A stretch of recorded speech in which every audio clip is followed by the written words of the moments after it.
એક professor, degree ને એના ઉપર ડિગ્રી ને એના ઉપર ડિગ્રીઓ ચડી ગયેલી,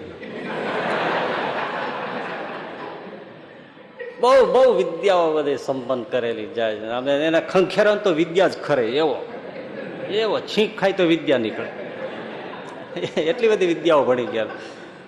હવે અને એમાં પ્રોફેસર એટલે બોલકાત બહુ હોય ને, તો સુવે ત્યારે સ્ટોપ થાય, બાકી ગમે તે વિષય તમે કઈ ઉપાડો તેના ઉપર ઉપડી જ જાય, નોન સ્ટોપ વાતો કરે, એવો બોલકો, એવો પ્રોફેસર, વિદ્યા વારિધિ.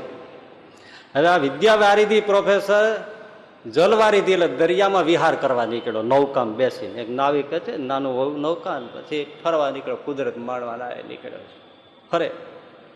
પણ પ્રોફેસર ખોપડામાં જ્ઞાન સરખો બેસે નહીં, બોલવા વાળું જોઈએ, ટોકેટિવ માઇન્ડ હોય, વાત કરવા વાળું જોઈએ, ન હોય તો જાળવાઈ વાત કરે એવો. આ તો માણસ સામે નાવિક હતો અને આ હતો, બે જ જતા ફરતા હતા. દરિયો સરસ મજાનો આસપાસ, બોમ્બેની આસપાસનો હશે.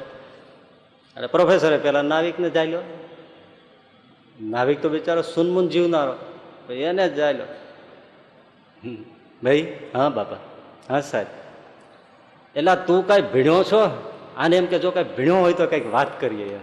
તું ભીણ્યો છો? ના બાપા, હું ભીણ્યો નથી.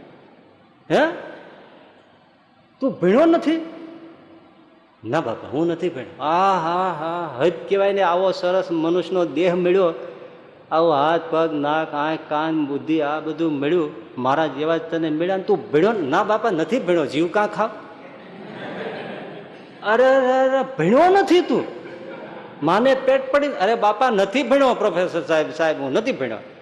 અરે ભાઈ, મને એ થાય છે તું ભીણ્યો નથી તો એ કવિ કાલિદાસનું મેઘદૂત માણવાનો તને ક્યાંથી રસ મળે? એ શિશુપાલ વધ એનું માઘનું કાવ્ય એ તને કેવી રીતે માણવા મળે? ગોવર્ધનરામ ત્રિપાઠીનું સરસ્વતી તંત્ર નવલકથા, એ પન્નાલાલ પટેલ, કનૈયાલ મુનશી, પાટણની પ્રભુતા, સોમનાથનો નાથ, આ બધા જે નવલકથાઓ ને એ બધા છે, એ તને રસ ને સાહિત્ય, એ તો કોઈ સ્વાદ માણવા જ ન મળે ને. કે તમે સાહેબ આ બોલો છો એ જ મને નવું નવું લાગે છે. આ સોમનાથ ને એ બધી શું પાટણની પ્રભુતા, મને એમાં કઈ ગમ નથી પડતી. આ કોના નામ તમે બોલી ગયા છો? આ કઈ વાનગી છે? પન્નાલાલ ને બધી.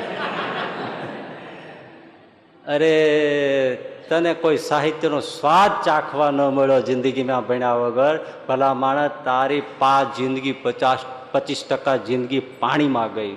તો કે સાહેબ, જ્યાં ગઈ હોય ત્યાં મને તો આમાં રસ છે. કોઈ આવે એને બેસાડું અને સુખે દરિયામાં સહેલગા કરાવું અને એને પ્રસન્નતા મળે, એ જ મને રસ છે, બાકી બીજો મને આવો રસ નથી. 5 જિંદગી પાણીમાં ગઈ તારી હશે. સારું સારું તો ભણ્યો નથી, પણ હિસાબ કિતાબ તો શીખ્યો હોઈશ ને, કારણ કે નાણાંની લેતી દેતી કરવી. ના બાપા, મને હિસાબ કિતાબ કાંઈ આવડતો જ નથી. તો તને પૈસા લેવા દેવાનું તો જે લોકો આપે એ લઈ લઉં, તો લોકો તો છેતરી જાય, તને ઓછા આપે. મેં તો નિયમ સિદ્ધાંત છે મારા જીવનનો સાહેબ, કે મને ભલે કોઈ છેતરી જાય પણ મારે કોઈને છેતરવો નહીં. આટલું હું ભણ્યો છું, બાકી હું બીજું ભણ્યો નથી. અરે ભલા માણસ, આ દુનિયા છે 420 કહેવાય, આપણને છેતરી જાય, પણ ઘરમાં આપણે હિસાબ કિતાબની જરૂર તો પડે ને. કેટલું ખૂટ્યું, કેટલું આ કેમ લાવવું, આખા ઘરનું બજેટ આ તે વર્ષ દાડે કરવાનું. તો કે સાહેબ એવું મને કાંઈ સૂચતું નથી. હું તો એનો હિસાબ કિતાબ કાંઈ આવડતો નથી, રાખતોય નથી, કાંઈ એની ચિંતાય કરતો નથી. કેમ? અરે ઉપરવાળો બેઠો છે, આજે જેણે આપ્યું છે કાલ નહીં આપવાનો જ છે. આજે જો તમે અહીં બેસી ગયા છો અને તમને ફેરવું છે, 5 પૈસામાં મળી જ જવાના છે, તમારો ખાવા પીવાનું કુટુંબનું નીકળી જ જવાનું છે. આવી રીતે કોઈ ને કોઈ મળી જ રહે. આજે જેને આપ્યું કે કાલે આપવાનું. હું તો આ ભરોસાથી જીવું છું, બાકી હું હિસાબ કિતાબ રાખતો નથી, મને કાંઈ આવડતું પણ નથી. ઓહો હો, જીવનમાં જરૂરી છે વ્યવહાર ચલાવવા, હિસાબ કિતાબ તો આવડવો જોઈએ. એ નથી આવડતો? તો કે ના, તો તારી અડધી જિંદગી 50% જિંદગી પાણીમાં ગઈ. નાવિક ચૂપ રહી ગયો. મારું એક વાત તો આ સાચી વાત કરે છે, એને આવડે છે ને આપણને કંઈ આવડતું નથી.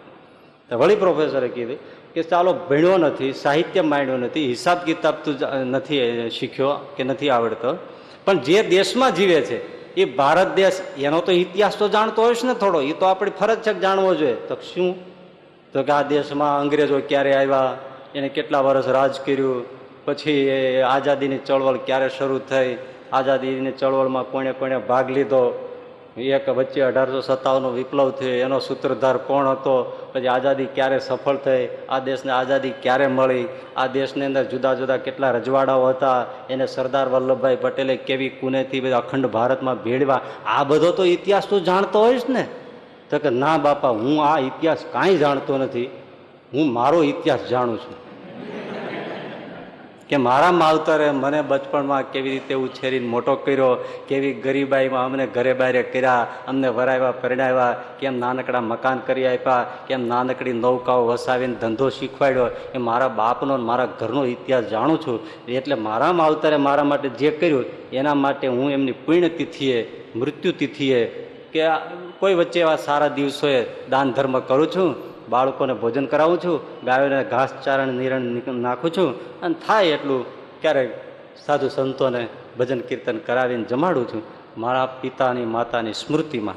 આટલો ઇતિહાસ હું જાણું છું, બાકી હું કાંઈ જાણતો નથી. ઓહો, જે દેશમાં રહ્યો એ દેશના ઇતિહાસને નથી જાણતો, સાહિત્યને નથી જાણતો, ગણિતને નથી જાણતો, ઇતિહાસને નથી જાણતો, તારી પોણી જિંદગી 75% જિંદગી પાણીમાં ગઈ. એ જ વખતે ભાઈ દરિયામાં તોફાન ઉપડ્યું, સુસવાટા કરતો પવન આમથી આમ, નૌકા મળી આમથી આમ હાલક ડોલક થવા, ખવડા જેવા મોજા મીડા ઉછળવા, પ્રોફેસર સાહેબનું ધોતિયું મીડું ઢીલું થવા, ટોપી મળી પલળવા, અને હાફડા ફાફડા થઈ ગયા, અને નૌકા ડૂબી કે ડૂબશે એવું લાગ્યું. ત્યારે નાવિકે પડકારો કર્યો, સાહેબ હા તમને તરતા આવડે છે? તો કે ના. તો તમારી હમણાં આખી જિંદગી પાણીમાં.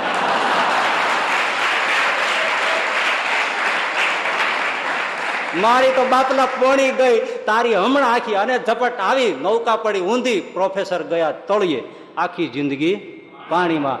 અને નાવિકને તરતા આવડતું હતું, ડબકા મારીને કિનારે પહોંચી ગયો. કોણ ડાયો? એમ જિંદગી છે, બધી વિદ્યાઓ આવડે તમને, અનેક પ્રકારના કેમિસ્ટ્રી, ફિઝિક્સ ને આ ને તે, મેથેમેટિક્સ, બાયોલોજી ને છે, આખું ખગોળ વિજ્ઞાન ને ભૂસ્તર વિજ્ઞાન ને બધું તમને શીખી જાઓ, પણ એક હરિભજન કરતા ના શીખ્યા તો બધું જ નકામું છે. ગાતા શીખ્યો, વાતા શીખ્યો, શીખ્યો સબ સુર મેં, પણ એક હરિભજન કરતા ના શીખ્યો તો શીખ્યો સબ ગયો ધૂર મેં.